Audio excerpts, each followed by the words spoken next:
Next georgette frocks అండి, rough and tough wash use చేయడానికి మనకి జార్జెట్ ఫ్రాక్స్. యోక్ వచ్చేసి ఈ విధంగా ఎంబ్రాయిడరీ వర్క్ అయితే ఉంది, 3/4 హ్యాండ్స్ జార్జెట్ ఫ్రాక్స్ అన్నమాట. సో ఈ విధంగా జార్జెట్ ఫ్రాక్స్, అండ్ ఇందులో కలర్స్ కూడా అవైలబుల్గా ఉన్నాయి. సో నెక్స్ట్ కలర్ గ్రీన్ అండి, బాటిల్ గ్రీన్ మెన్షన్ చేయండి, bottle green colour georgette frock. Georgette అనేది రఫ్ అండ్ టఫ్ వాష్గా యూజ్ అవుతుంది అనమాట మనకి. సో నెక్స్ట్ వచ్చేసి బ్లూ, నావీ బ్లూ. ఇక్కడ వచ్చేసి యోక్ పార్ట్ వచ్చేసి వర్క్ వచ్చింది, 3/4 hands navy blue.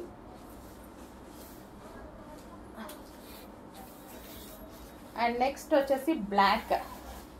So black mention చేయండి, కలర్ డిజైన్ ఒకేలాగా ఉండేసరికి కలర్స్ వాళ్ళకి అడ్మిన్కి కన్ఫ్యూజ్ అవ్వకుండా సో కలర్స్ అనేవి మెన్షన్ చేయండి, ఎందుకంటే గ్రీన్ బ్లాక్ ఒకలాగే కనిపిస్తున్నాయి వీడియోలో.